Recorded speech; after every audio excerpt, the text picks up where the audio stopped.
오늘 본문 보면 그 요셉의 형제들, 제가 지난번에 그 요셉의 용서에 대해서 말씀을 드렸는데요.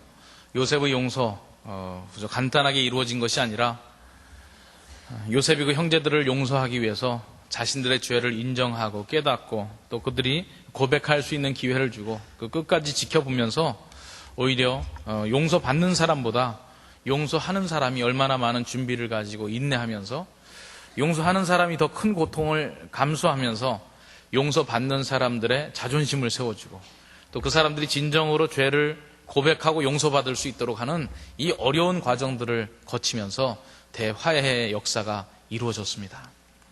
형제들이 자신들의 죄를 고백하고 또 베냐민이 똑같은 처지에 놓였을 때 목숨을 걸며 그 베냐민을 지켜나가고 했던 그 아름다운 그 회개의 모습들이 있었기에 요셉을 통해서 선포되어진 용서는 그들에게 감격이었고 기쁨이었을 겁니다. 그런데 오늘 본문은 또 어떤 배경이냐면 이제 약 17년, 거의 만 20년 되는 세월이 흐르면서 그 아버지 야곱이 돌아가시고 그 다음에 이 형제들이 오늘 15절 말씀 보니까 요셉의 형제들이 그 아비가 죽었음을 보고 말하되, 아버지가 돌아가시고 난 다음에 이 마음속에 또 다른 생각들이 들어오기 시작했습니다. 의심이 들기 시작했고 또다시 불안해지기 시작했어요.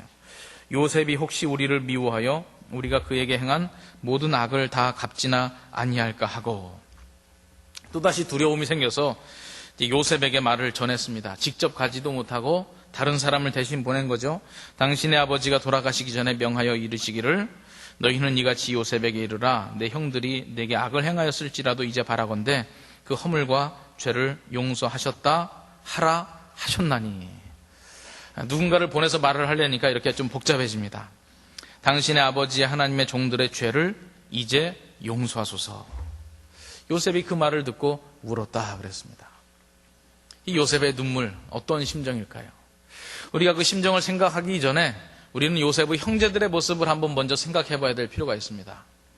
20여 년 전에 이루었던 대감격적인 이 화해에 정말 눈물을 흘리면서 자신들의 죄를 고백하고 형제의 사랑을 부둥켜 안고 형제들에게 용서를 선언하고 새로운 삶을 시작할 수 있었던 그 감격적인 사건은 어디로 가고 그 마음속에 또다시 의심이 올라오고 우리가 과거에 지었던 이제는 약 40년 전으로 거슬러 올라가는 그 일 때문에 우리가 또 불이익을 당하지 않을까, 우리가 어떤 해를 당하지 않을까 두려워하면서 요셉에게 나아가서 자신들의 안전을 다시 한번 보장받고자 하는 이 형제들의 모습, 아버지가 돌아가시고 나니까 또 불안해지기 시작하는 이 형제들의 모습을 우리가 먼저 한번 생각해 봐야 될 필요가 있습니다.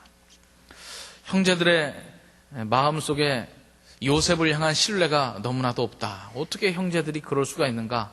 요셉이 한번 용서를 해줬으면 그 사실을 믿고 편안히 지내야지, 그걸 못 믿어서 또 나가면 요셉의 기분이 어떻겠는가?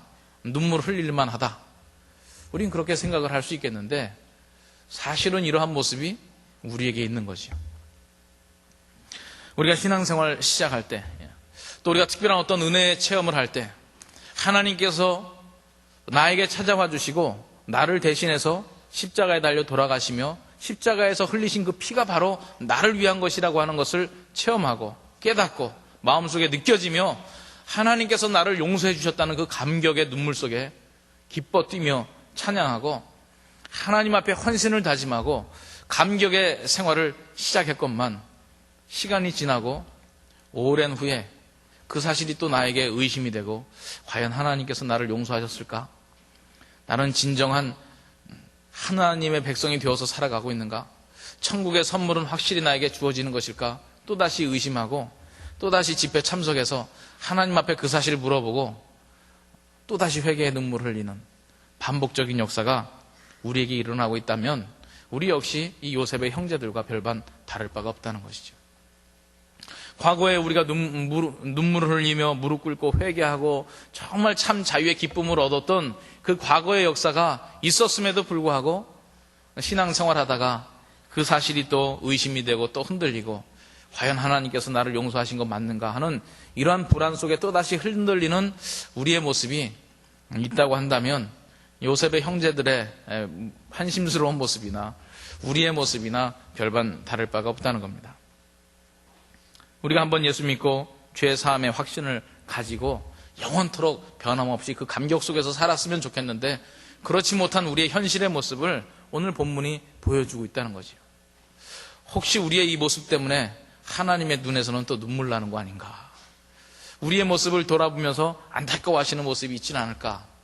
오늘 우리가 우리의 삶을 다시 한번 돌아보고 왜 그때 그 감격이 사라지는가?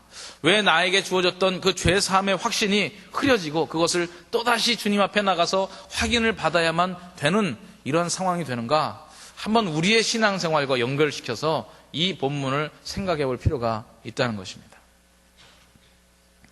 이 본문 가운데는 정확히 원인이 무엇이다 라고 설명되어 있지 않지만 우리가 이 정황을 보고 추측할 수 있는 내용들이 있습니다.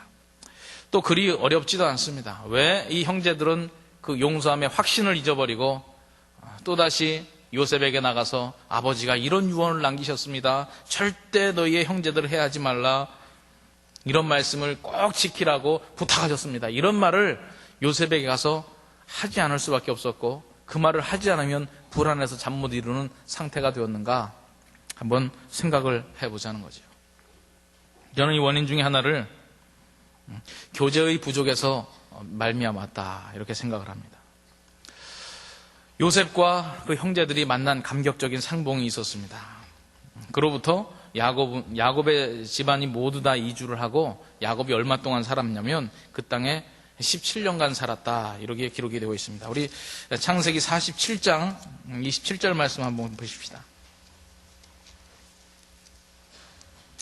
창세기 47장 27절부터 제가 쭉 읽어보겠습니다. 이스라엘 족속이 애굽 고센 땅에 거하며 거기서 산업을 얻고 생육하며 번성하였더라. 야곱이 애굽 땅에서 17년을 거하였으니 그의 수가 147세라.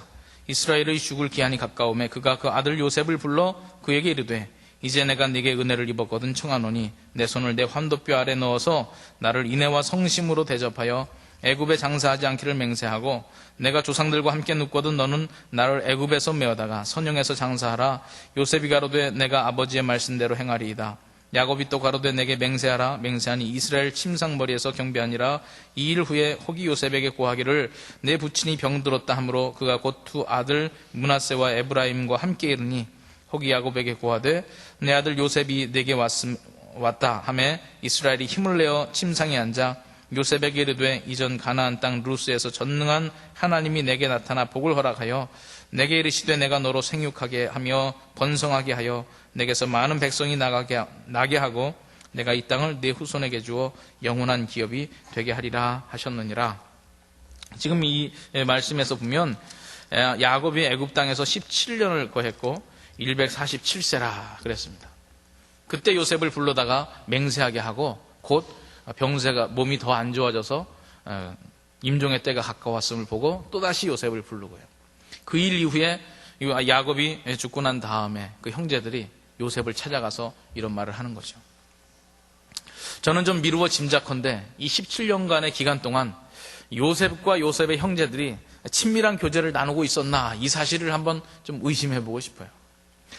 아마 그 대단히 감격적인 화해의 사건이 있고 요셉을 통해서 자신들의 모든 잘못을 인정하고 고백했고 요셉으로부터 용서받았는데 그 이후 17년간의 기간 동안 요셉이 바빠서 그랬는지 아니면 형제들이 바빠서 그랬는지 그 다음에 자주 만나서 교제한 기록을 일부러 안 했을 수 있지만 우리가 생각할 때 요즘처럼 이메일이 있거나 전화가 있는 것도 아니고 수시로 찾아가서 만나봤으면 이런 고백을 다시 하고 이런 확인을 다시 받을 필요가 있었겠는가 이런 생각을 좀 해봅니다. 그들 사이에서 어떠한 사실이 있다 할지라도 그 사실을 간직하기 위해서는 끊임없는 교제를 통해서 그들의 관계가 이루어져야 되고 교제가 이루어져야 된다 하는 것이죠. 오늘 우리의 삶에 적용할 때도 역시 마찬가지입니다. 우리가 예수 믿고 우리의 죄 사함에 대한 확신이 있지만 그 확신, 내가 예수 믿고 하나님의 자녀가 된 그 사건 그것만 있다고 해서 내가 나의 신앙의 생활을 기쁘게 성령 충만하게 유지할 수 있는 것이 아니라 지속적인 하나님과의 교제가 없으면 그 사실이 까마득해지고 마치 요셉의 형제들처럼 10년 후 20년 후에 다시 나타나서 정말 그때 나를 용서한 거 맞냐고 내가 죄 용서함 받은 거 맞냐고 또 물어봐야 되는 그런 상황이 되는 것이고, 용서한 사람의 마음을 섭섭하게 하는 것이라는 거죠. 우리에게 필요한 것이 뭡니까? 지속적인 교제가 필요하다는 거예요. 지금 요셉의 형제들이 이 사실을 다시 확인하게 된 것은 적어도 17년간 요셉과의 적극적인 교제는 없었다. 우리가 이렇게 짐작을 해볼 수 있다는 것이죠.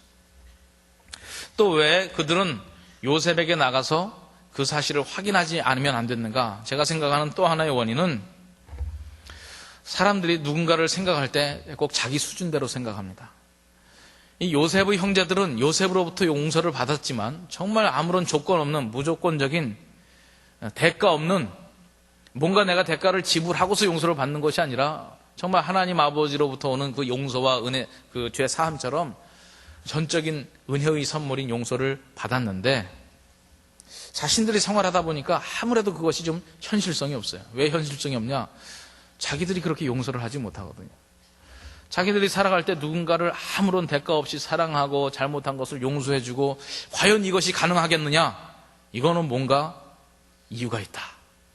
이 생각을 하다 보니까 한 20년이 지나서 교제를 잘 해왔으면, 교제를 잘 해도 그런 의심이 들 판인데, 거의 20년 동안 교제 없이 지내다 보니까 요셉이 우리를 용서한 것은 아버지가 살아계실 동안, 가만 생각해 보니까 아버지를 위해서 우리를 용서했다고 혹시 거짓말한 거 아닌가? 왜 그렇게 생각이 됐다고요? 자기들의 수준대로 생각하니까 그래요. 그래서 요셉이 용서한 그 사실을 자신들이 완전히 받아들이지 못하고 또 의심하고 또 확인하고, 그래서 아버지의 힘을 빌려서 돌아가신 아버지의 유언인, 이게 사실인지 아닌지 잘 확인하기 힘들지만 아버님께서 돌아가시면서 이런 말씀을 남겼습니다. 절대 너희의 형제들을 해하지 말라. 우리가 이 세상 살아가면서 하나님의 용서에 대해서 많이 설명을 듣습니다.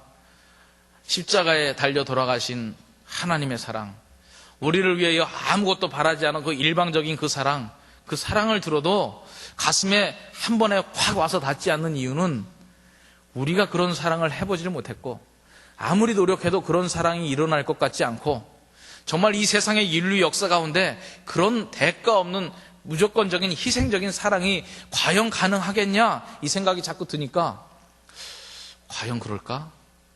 의심이 드는 거죠.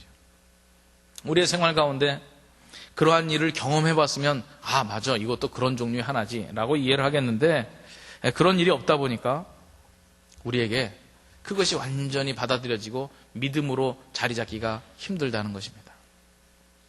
우리가 살아갈 때 어떻게 해야 될지, 우리가 어떻게 하나님의 용서를 확인하고 확신하며 그것의 감격 속에 살아갈 수 있는지, 우리가 그것을 생각해 볼 때 왜 안 되는가?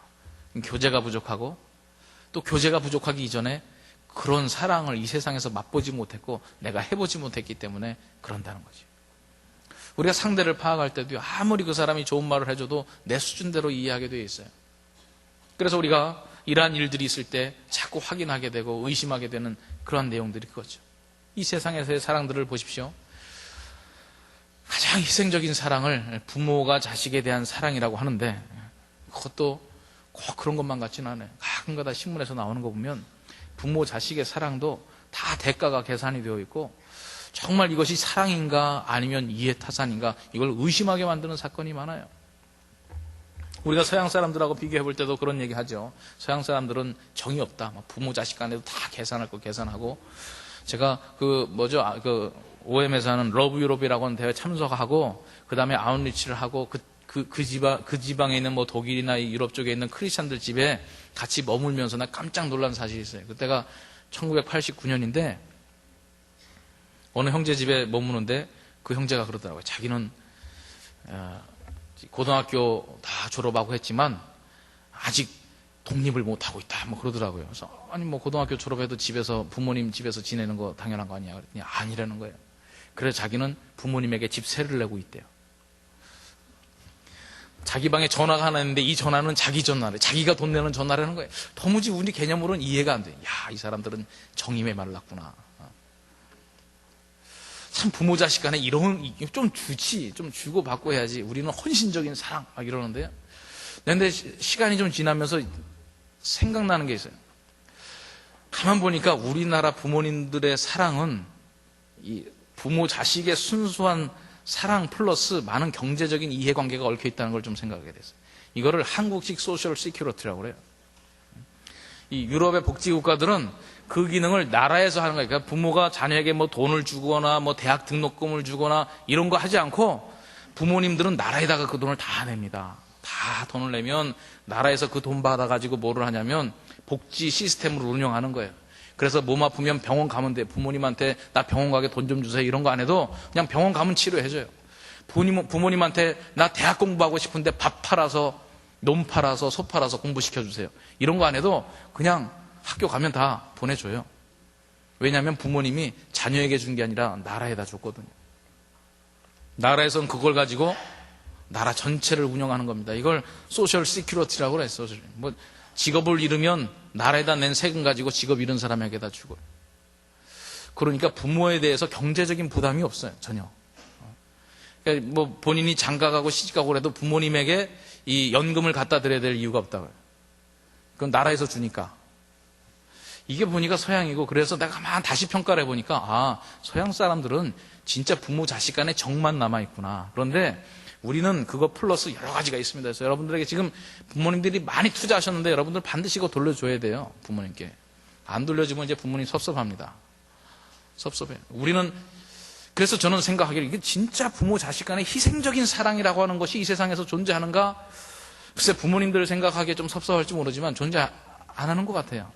그래서 저도 웬만하면 우리 애들한테 투자를 좀 안 하려고 그래요. 뭐 해봐야 돌아오는 것이 없을 것 같아요. 앞으로 미래에서 보면. 나 먹고 살 거 챙겨야지. 이 생각이 들어요. 제가 나쁜 사람입니까? 나쁜 사람 같기도 한데.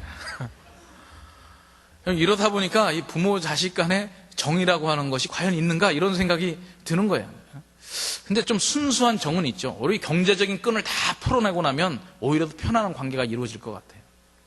여기서 제가 말씀드리려고 하는 것은 뭐냐면 이 세상의 사랑이라고 하는 것이 정말 순수한 사랑, 아무런 대가를 바라지도 않고 아무런 기대도 하지 않고 그냥 모든 것을 다 쏟아부어주는 사랑이 있는가? 뭐 남녀 간의 사랑이요? 내가 목숨 바쳐 사랑한다는 것은 드라마에서 나올지 모르겠는데 여러분 실제로 과연 그런가? 여러분 결혼의 대상자를 뭐 신앙생활만 잘하면 돼요 이러는 사람에게도 소개하다 보니까 그게 아니더라고요. 다 뭐 계산하는 게 있더라고 좀. 네? 여러분 남녀 간의 사랑도 정말 아무런 대가를 바라지 않고 아무런 기대도 없는 순수한 사랑이냐 말이죠. 그거 아닌 것 같아요. 제 조카도 이거 좀 녹화되니까 안 되겠다. 하나님인데 참 얘기를 하자니까 또 이렇게 얼굴을 따져 얼굴을.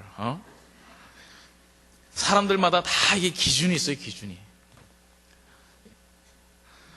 여러분 우리가 정말 순수한 사랑이 있나요? 이 세상에서 아무런 대가를 바라지 않는 그 사랑이 있냐 말이죠. 그런데 하나님의 사랑이 그런 사랑이라고 보니까 여러분들이 이해가 되냐 말이죠. 내가 안 해봤는데 내가 안 해본 사랑을 또 내가 전혀 할 가능성이 없을 것 같은 사랑의 종류를 내가 받았다고 그러니까 막 성령께서 강력히 임재하고 막 내 속을 뒤집어 놓을 때는 막 눈물 흘리면서 하나님 너무나도 감사합니다. 이런 나를 위해서 십자가에서 피를 흘려주시다니요. 은혜와 감격 속에서 신앙생활을 시작했는데 한 5년, 한 10년 지내다 보니까 진짜 그런 사랑 했을까? 하나님이 나한테 분명히 뭔가 바라는 거 있을 것 같아. 이게 이제 의심이 또 들어오는 거죠. 하나님 앞에 나가서 또 물어보는 겁니다. 왜냐하면 내가 그런 사랑을 해보지를 못해서 그래요. 받아보지도 못했고 해보지도 못했고 앞으로 할 가능성도 없는 것 같아요. 그래서 이 요셉의 형제들도 요셉이 자신을 위해서 정말 아무런 대가 없이 그냥 용서를 선언해줬다는 이 사실이 비록 자기들이 회개하고 그냥 베냐민을 지키겠다고 목숨 걸고 나가면서 좀 회개한 것 같긴 하지만 의심이 된다는 거죠. 이게 우리 신앙생활에서도 똑같이 일어나는 겁니다. 하나님과의 교제가 부족해서 또 하나님께서 우리에게 주셨다고 하는 사랑을 이 세상에서 전혀 맛볼 수 없고 내가 실천할 가능성도 없고 과연 그런 사랑이 있을까? 시간이 지나면서 그 사실 자체에 대해서 의심이 되니까 그렇다는 거죠. 그래서 또다시 요셉의 형제들이 요셉에게 나가서 물어보듯이 우리가 나가서 진지한 고민을 주님 앞에서 해보는 겁니다. 하나님께서 또다시 눈물 흘리시면서 우리의 심령을 터치해 주시고 성령께서 와서 우리의 마음을 어루만져 주시고, 야, 너는 이 세상에서 그런 사랑 맛보지 못했을지 모르지만 이 세상에서 없다고 불가능한 게 아니야. 내가 그런 사랑을 너에게 줬어. 아무런 거 난 바라는 거 없다. 아무런 거 바라는 거 없어. 내 일방적인 사랑이다. 내 죄 지은 거 내가 십자가에서 다 죽음으로 피 흘림으로 해결해 줬어. 이거 분명한 사실이야. 하나님께서 또 눈물을 흘리면서 우리에게 호소를 합니다. 또 다시 확인받고 또 신앙생활 하지만 시간이 지나면 또 다시 의심이 되는 거지요. 저는 그래서 크게 원인을 이 두 가지로 잡아봤습니다. 교제의 부족과 실현 가능성이 없는 사랑을, 이 세상에서 실현 가능성이 없는 사랑을 우리가 맛봤기 때문에 그렇다. 그래서 우리는 어떻게 살아가야 됩니까? 어떻게 우리가 하나님으로부터 받은 사랑을, 정말 그 감동을 잃어버리지 않고 또다시 나가서 물어보는, 그래서 하나님의 마음에 좀 섭섭하게 만드는 이런 삶을 좀 줄여가면서 우리의 신앙생활을 하나님께로부터 받은 용서에 대한 사죄의 확신을 가지고 뜨겁게 살아갈 수 있는가? 어떻게 우리가 해야 되는가? 이거 좀 생각해 봤는데요. 첫 번째로 우리의 한계를 좀 인정해야 될 것 같아요. 우리의 자신을 인정하는 것부터 시작하는 겁니다. 나의 존재를 인정하십시오. 나는 완벽한 존재가 아니다. 나는 이런 갈등 속에서 살아간다. 나는 하나님의 사랑을 받았다 할지라도 늘 그것을 의심할 수밖에 없는 존재다라는 것을 먼저 인정을 해야지, 나는 왜 이럴까? 자학하는 데서부터 시작하면 안 될 것 같아요. 바울 사도가 한 고민이 있습니다. 나는 내 속에, 곧 내 육신 속에 선한 것이 깃들어 있지 않다는 것을 압니다. 선을 행하려는 의지는 나에게 있지만 그것을 실행하지 않으니 말입니다. 현대인의 성경으로 읽어드리는 거예요. 나는 내가 원하는 선한 일은 하지 않고 도리어 원하지 않는 악한 일을 합니다. 내가 해서는 안 되는 것을 하면 그것을 하는 것은 내가 아니라 내 속에 자리 잡고 있는 죄입니다. 여기에서 나는 법칙 하나를 발견했습니다. 곧 나는 선을 행하려고 하는데 그러한 나에게 악이 붙어 있다는 것입니다. 나는 속사람으로는 하나님의 법을 즐거워하나 내 지체 속에는 다른 법이 있어서 내 마음의 법과 맞서서 싸우고 내 지체 속에 있는 죄의 법에다 나를 사로잡는 것을 봅니다. 아, 나는 비참한 사람입니다. 누가 이 죽음의 몸에서 나를 건져주겠습니까? 우리 주 예수 그리스도를 통하여 나를 건져주신 하나님께 감사를 드립니다. 그런데 내가 마음으로는 하나님의 법에 복종하고 육신으로는 죄의 법에 복종하고 있습니다. 그럼 바울 사도의 고민이에요. 바울 사도가 이 정도라고 그러면 여러분들은 어떻게 했어요? 우리의 모습이 어떻습니까? 이 현실을 인정해야 돼요. 나는 이렇게 살아갈 가능성을 가지고 있구나. 바울 사도가 그렇게 살아갔다면 나도 내 안에서 이런 끊임없는 투쟁의 역사가 일어나는구나. 하나님을 향한 의심과 도전이 생길 수 있구나. 왜냐하면 내가 육체를 가지고 살아가고 있기 때문에. 여러분, 예수 믿고 나서요, 우리 영이 새로운 사람으로 태어났지 우리 육체가 새로운 사람으로 태어났습니까? 우리의 세포 조직이 변하여 좀 떨어질 사람 떨어지고 얼굴도 내가 원하는 대로 쫙 좀 만들어지고 이랬으면 좋겠는데, 예수 믿고 그냥 회개에 눈물을 흘리고 눈 뜨고 거울 봐도 그냥 눈물을 흘려가지고 눈만 보이고 실망스러운 얼굴의 모습이지. 그렇잖아요. 그래서 우리가 살아가면서 갈등을 가지고 살아가는 겁니다. 이것을 해결하기 위해서는 먼저 이러한 나를 인정하는 데서부터 시작하는 겁니다. 여러분, 하나님에 대해서 의심을 한 번도 해보지 않은 사람은 그 사람은 진정으로 하나님을 믿고 있는 사람은 아니다. 이런 얘기를 어거스틴이라는 사람이 했어요. 그분이 그런 얘기를 했다고 한다면 우리의 마음속에도 정말 내가 예수를 믿고 성령 충만하여 죄 사함에 대한 확신을 가지고 시작한 신앙생활이라 할지라도 요셉의 형제들처럼 요셉에게 나와서 또 물어볼 수 있다 없다? 있어요 없어요? 있다 1번, 없다 2번. 몇 번? 1번. 그것이 정상이다 비정상이다? 지극히 정상이에요. 여러분들이 살아가면서 앞으로 하나님에 대한 의심과 도전과 좀 하나님 욕하고 싶고 진짜 살아계신 거 맞냐? 이런 생각이 드는 것은 그건 지극히 정상이라는 거예요. 시편을 봐도 얼마나 하나님 앞에 다윗이 많이 도전했는지 몰라요. 당신 하나님 살아계시는 거 맞습니까? 왜 이 땅에 악인이 이렇게 번성하고 의인은 핍박받아야 되는 겁니까? 왜 주님 당신은 잠잠히 하고 계십니까? 이 땅의 불의를 보십시오.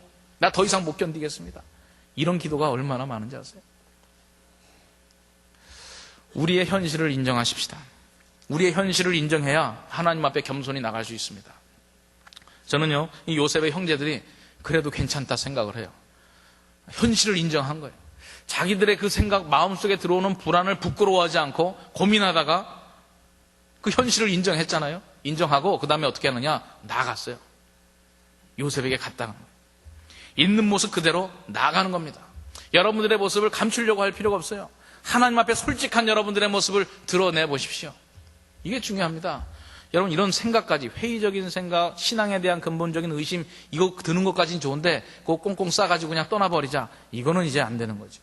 이 의심을 가지고, 이 생각을 가지고 우리가 필요한 것은 찾아가는 일입니다. 찾아가는데 어떻게 찾아가느냐? 직접 찾아가야 돼요. 직접. 이 요셉의 형제들이 처음에 직접 찾아가지 못해가지고 다른 사람을 보내니까 말 전달하는 것이 얼마나 복잡합니까? 왜 직접 찾아가지 못했어요? 괜히 찾아가서 그 말하다가 이제 진짜 마지막 될까봐.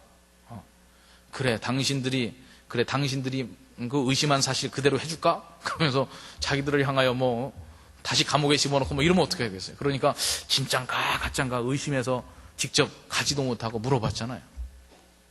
그런데 사람을 대신 보내서 그 사람이 가지고 온 메시지가 우리가 그 얘기를 하니까 요셉이 웁디다. 화 안 내대? 아니요. 눈물 흘리던데요. 참 그 의외의 반응이다. 직접 나갔어요. 그 다음에 직접 가서 다시 그 말을 했죠. 우리는 요셉의 눈물은 자신을 믿지 못하고 대신 보내는 사람들을, 그 형제들을 보면서 아마 안타까워서 흘리는 눈물일 수 있을 것 같아요. 우리는 지금 구약의 시대에 살고 있는 사람들이 아닙니다. 야, 너 교회 가서 좀 기도 좀 해봐. 내가 지금 이런 의심이 있는데 네가 가서 기도하고 좀 하나님한테 답 좀 얻어올래? 이건 구약 시대의 제사장을 통해서 하는 거죠. 지금 이 시대에는 우리 한 사람 한 사람에게 성령 하나님 함께 계시고 우리와 더불어 교제하길 원하시고 주님 앞에 나아오길 원하시는 거예요. 그래서 우리의 한번 예수 믿고 그냥 거듭나서 그대로 살아가는 것이 아니라 계속하여 교제하길 원하시기 때문에 성령 하나님이 우리와 함께 하신다 그랬습니다. 이제는 예수의 이름으로 주님의 보좌 앞에 직접 나아가는 삶을 우리가 살고 있는 거예요. 여러분, 의심이 드는 것까지는 잘못이 아닙니다. 그런데 그 의심을 가지고 주저앉아 있는 것은 잘못입니다. 여러분들 마음속에 여러분들의 죄 사함에 대한 확신이 희미해집니까? 하나님과의 거리가 점점 멀다고 느껴집니까? 그것까지는 잘못이 아니에요. 여러분들의 신앙생활에 확신이 사라지고 힘이 약해집니까? 그것까지는 잘못이 아니에요. 그런데 그걸 가지고 직접 하나님 앞에 나아가지 않는 것은 잘못입니다. 여러분들의 마음속에 어려움이 있을 때, 고민이 있을 때 그 순간에 무엇을 해야 되느냐? 그것을 жил머지고 하나님 앞으로 나와야 되는 겁니다. 그러기 위해서는 정기적인 만남이 필요해요. 우리가 계속해서 지속한다고 하는 거 필요합니다. 한 20년 동안 안 만나다가 한 번 만나서 대화를 틀려니까 얼마나 힘들어요? 만약에 요셉의 형제들이 요셉과 정기적으로 만나서 여러 가지 허심탄회한 의견들을 수시로 얘기했다면 이렇게 요셉의 눈에서 눈물 흘려가면서까지 그 형제들을 붙잡고 제발 부탁이니 믿어주십시오. 요셉이 이런 말을 할 이유가 없었을 겁니다. 우리에게 정기적인 자리들이 있습니다. 주일에 예배의 자리가 있고 아드모의 자리가 있고 새벽 기도의 자리가 있고 여러분 그런 자리들을 끊임없이 지켜나간다고 하는 것은 너무나도 중요합니다. 우리의 마음속에 의심이 들고 신앙생활에 근본적인 회의가 들고 악인의 번성의 모습을 보면서 내 마음이 불편한 그 순간에도 우리의 시간들을 지켜나가면서 하나님, 정말 당신 하나님 살아계시면 한번 이거 해결해 보십시오. 하나님 앞에 때를 쓸 수도 있어요. 하나님 앞에 나가서 호소하는 것이 중요합니다. 그런데 믿지 못하고 직접 나오지 못하는 그 모습이 하나님을 안타깝게 하는 거라고요. 요셉의 눈에서 눈물이 나듯이 직접 찾아오지 못하고 주위를 배회하면서 이리저리 불평하는 그 자녀들의 모습을 보는 하나님 아버지의 마음이 아프다는 거죠. 여러분 지금 신앙생활이 힘드십니까? 여러분들 마음속에서 이 자리에 그냥 나오긴 나오지만 괜히 안 나오면 재수없는 일이 있을 것 같고 괜히 뭐 시험 떨어질 것 같고 그러니까 나오긴 나오지만 아이고 뭐 이건 난 보험 드는 심정으로 나왔어 그냥. 혹시 재수없는 일 생길까 봐. 여러분 그 정도로 신앙생활 하신다면 다시 한번 결단하십시오. 여러분 그 정도로 신앙생활 하려면 교회 안 나오는 게 차라리 낫지 않겠어요? 하나님 앞에서 한번 실험해보시. 정말 당신이 살아계십니까? 한번 뿌리 뽑는 심정으로 주님 앞에 매달려 보시라 이거예요. 나는 그런 면에서 이 요셉의 형제들은 훌륭하다 생각하는 거예요. 의심이 들었을 때, 두려움이 있을 때 사람을 보내서 요셉의 눈에서 눈물이 났다는 얘기를 듣고 다시 용기를 내서 찾아가서 요셉 앞에 무릎 꿇고 이야기하는 이 모습이 필요하다는 거죠. 그렇게 나오는 자에게 하나님께서는 어떻게 하시겠습니까? 하나님께서는 여기에 나오는 요셉처럼 오히려 우리에게 사정을 합니다. 그거 진짜입니다. 우리에게 믿음이 오도록 하나님께서 우리에게 찾아오신다는 거죠. 직접 나아가십시오. 지금 이 시대는 누군가를 대신해서가 아니라 하나님 앞에 직접 나아가는 시대입니다. 여러분들의 마음속에 하나님에 대한 근본적인 회의와 신앙에 대한 흔들림, 그것까지는 좋은데 그걸 가지고 주저앉지 마시고 하나님 앞에 나아가시고 내일부터 아침에 나와서 하나님 정말 살아계십니까? 한번 붙들고 씨름하는 자에게 하나님께서 놀라운 역사를 허락해 주실 겁니다. 하나님께서 여러분들에게 하나님의 살아계심을 체험하도록 해 주시는 은혜가 있을 줄 압니다. 우리가 신앙생활 하려면 그 정도 해야 되지 않겠어요? 뭔가 기왕의 교회를 다니려면 좀 확실하게 다녀야 되지 않겠어요? 내가 예수 믿는다고 하는 이름만 있고 그냥 흐리멍텅하게 과연 하나님께서 살아계실까? 내 죄를 용서해 주셨나? 혹시 그 약속 취소된 거 아닌가? 이런 불안감에서 살아가는 것이 과연 신앙생활에 대한 그 묘미가 있냐 말이죠. 우리 하나님은 확실히 알려주시기 원합니다. 나아가십시오. 여러분들의 마음을 가지고 그대로 나아가시자는 거예요. 또 하나 더 마지막으로 말씀드리고 싶은 것은 하나님, 아까 그 원인, 우리가 왜 하나님의 사랑을 의심하게 되느냐? 내가 해보지 못함으로 그렇다 그랬죠. 하나님께서 우리에게 원하시는 것이 있는데 내가 한 거 좀 해봐라 이거죠. 여러분이 하지 못한다고 상대방의 실력을 여러분들로 제한하면 안 되겠죠. 내가 이 세상에서 그런 사랑 맛보지 못했다고 하나님의 능력을 제한하면 안 되겠죠. 그래서 우리가 주님께서 가르쳐 주신 기도에 뭐가 있냐면 그런 기도 있죠. 내게 죄 지은 자를 사해 준 것과 같이 나를 사해달라고 하는 기도가 그게 뭐예요? 내가 하나님처럼 용서 한번 해보고 싶습니다. 여러분, 하나님의 사랑을 내가 실천해봐야 돼요. 우리도 하나님께서 보여주신 용서를 자꾸 실천해봐야 됩니다. 내가 다른 사람을 용서한 만큼 내가 용서받음을 확신할 수 있어요. 용서한 만큼 용서받는다가 아니라 내가 다른 사람에게 하나님의 용서를 실천한 만큼 내가 느낄 수 있다고요. 확신할 수 있어요. 그래서 하나님께서는 우리가 다른 사람을 용서해 보기를 원하시는 겁니다. 원수까지도 사랑하기를 원하시는 것이고 우리에게 악을 행하는 사람에게도 선을 행하기를 원하시는 거예요. 왜 그러시냐? 우리가 그걸 하면 하나님이 나를 이렇게 사랑하시는구나. 내가 행할 때 하나님의 사랑을, 그 가능성을 깨달을 수 있다는 거죠. 우리가 배운 하나님, 우리가 알고 있는 하나님의 모습을 우리가 자꾸 흉내내 봐야 됩니다. 특별히 우리의 관계에 있어서, 특별히 나에게 잘못한 사람을 우리가 자꾸 하나님의 사랑을 받아서 용서하듯이 그 용서를 끊임없이 실천해 볼 때 안 되죠. 안 되니까 기도하죠. 하나님, 원수를 사랑하라고 했는데 뭐 원수까지는 아닌 저 친구가 내가 참 밉습니다. 사랑하기 힘듭니다. 그렇지만 내가 의지적으로 용서하고 사랑해 보겠습니다. 선언하고 하나님께 도움을 구하고 그를 사랑하고 그에게 나아가고 적극적인 관계를 맺어갈 때 그때 우리의 마음속에 이거구나. 하나님께서 나를 사랑하신다는 거 이해가 되네. 왜냐하면 내가 하나님이 하신 사랑 비슷한 걸 좀 해보니까 하나님께서 이런 거 하실 수 있었겠다. 우리가 하나님의 사랑을 확신하려면요, 하나님께서 나의 죄를 용서해 주셨다고 하는 것을 확실히 체험하려면 우리가 그런 삶을 살아가야 되는 겁니다. 이 세상에서 적극적으로 사랑하고 다른 사람을 용서하고 화해하는 삶을 자연적으로가 아니라 이건 의지적으로 해야 되는 거예요. 그냥 있는 대로 돼서 되는 게 아니라 훈련해야 되는 겁니다. 하나님의 뜻대로 살아가겠다고 내가 훈련하고 다짐하고 그 사람들과 어떻게 내가 화해를 이룰까 실천해 나갈 때 그 가능성을 하나하나 맛보면서 요 정도 내가 이룬다면 하나님은 분명히 나의 죄를 용서해 주시겠구나 확신할 수 있는 겁니다. 하나님의 사랑이 여러분들의 마음속에서 멀어집니까? 하나님의 죄 용서함에 대한 확신이 여러분들 마음속에서 사라지십니까? 하나님을 원망하기 전에 먼저 우리가 어떤 삶을 살고 있나를 점검해 볼 필요가 있어요. 과연 하나님께서 원하시는 삶을 내가 살아가고 있는가? 나의 삶을 통해서 하나님의 사랑이 실천되어지고 있는가? 왜 하나님께서 우리에게 이런 거 하라 저런 거 하라 명령하셨겠어요? 우리가 그거 안 하면 하나님의 영광이 가리우고 하나님께서 막 선교도 하고 또 이 땅에 어려운 사람도 좀 보살펴 줘야 되겠는데 우리가 움직이지 않으면 하나님의 손발이 묶여서 그러는 겁니까? 그게 아니에요. 그것을 해나갈 때 우리의 마음속에 순종하는 자에게, 하나님의 뜻을 받아서 실천하는 자에게 하나님의 살아계심이 점점 더 확실하게 느껴진다고 하는 거죠. 우리의 신앙이 성장한다고 하는 것은요, 지식이 있어야 되는 겁니다. 열정이 있어야 되고, 또 하나 순종하는 모습이 나타나야 되는 거죠. 우리 교회에서 많은 사역들을 해갑니다.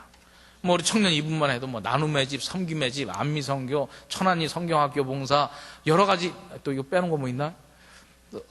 시험 들면 안 되는데 혹시 빼놓은 거 있어도 다양한 활동들이 있죠. 청년일부서는 무지개? 맞아요? 무지개 떡이 아니라 무지개 하여튼 무지개 사역 이런 거 있죠. 이런 사역의 현장에 여러분들이 적극적으로 동참해야 하나님의 사랑을 잊어버리지 않을 수 있어요. 여러분, 하나님의 사랑을, 하나님께서 우리의 죄를 용서해 주시는 것은 내가 막 성경 묵상하고 기도하고 아침에 아드모 나와서 하나님과의 교제를 갖는 것, 이거 중요하지만 거기에서만 머물러 가지고는 확실히 느낄 수 없는 게 그 가능성, 과연 그럴까? 이 생각이 자꾸 드는 거예요. 그런데 우리가 나가서 안 될 것 같지만 하나님의 뜻을 가지고 하나님의 사랑을 이 세상에 막 실천하고 전도하고 봉사하다 보면 또 그 사람들, 원수 같은 그 사람을 향해서도 내가 기도하고 하나님 저 사람과 내가 하나 되게 해주시고 사랑하게 해주십시오. 적극적으로 실천하다 보면 가능하겠구나. 하나님께서 나를 용서해줬다고 하는, 내가 이 정도로 할 수 있다면 하나님은 분명히 이거 하실 수 있었겠다. 움직이지 않는 사람은 하나님의 사랑을 확신할 수가 없습니다. 앉아서 성경 묵상하고 기도까지 하는 사람은 그 신앙이 더 자라날 수가 없는 거예요. 실천해야 되는 거죠. 저는 요셉의 형제들이 왜 요셉의 눈에서 눈물을 흘리게 했을까? 왜 그들의 마음속에 요셉이 용서해 준 사실을 잊어버렸을까? 원인을 몇 가지 생각할 때 교제의 부족과 자신들이 그런 일을 해보지 못했기 때문에 그렇다, 이렇게 말씀을 드렸는데, 그것이 바로 우리의 신앙 생활에서 적용되는 것이고요. 저와 여러분들의 삶에서 정말 이러한 삶들이 하나님과의 지속적인 교제를 가지고 하나님을 알아가고 그 내가 알고 있는 하나님, 내가 저 사람들의 죄를 용서하는 삶을, 하나님의 사랑을 이 세상에 실천하는 삶을 적극적으로 실천하면서 살아나갈 때 우리의 마음속에 하나님의 살아계신 확증이 자리 잡고 있는 겁니다. 살아계신 하나님의 놀라운 역사들을 체험할 수 있는 겁니다. 전도의 현장에 나가서 전도하는 사람이 누리는 그 기쁨은 안 해본 사람들은 아무리 이론적으로 설명해도 알 수가 없잖아요. 한 사람을 내가 사랑하고 그 원수와 같은 사람과 화해돼서 얻는 기쁨을 이론적으로 아무리 들어도 내가 알 수가 없잖아요. 하나님께서 나를 사랑해 주시고 용서해 주신다고 하는 것도 아무리 이론적으로 생각해도 마음속으로 느껴질 수가 없는 겁니다.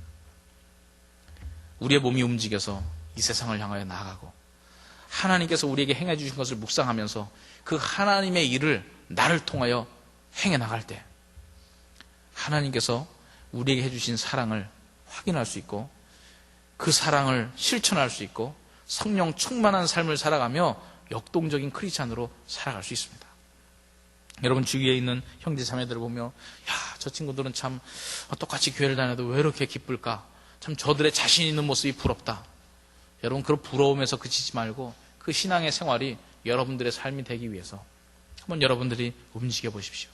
그 하나님을 알아가고 하나님과 교제하고 하나님의 뜻을 실천해 나가는 그 여러분이 될 때 여러분들 통해서 이 지역이 변하고 이 사회가 변합니다. 저는 여기 앉아있는 한 500여 명의 형제 자매들이 정말 이렇게만 된다면 저는 서울을 뒤집어 놓을 수 있을 것 같고요. 이 대한민국 정도는 쉽게 뒤집을 수 있을 것 같아요.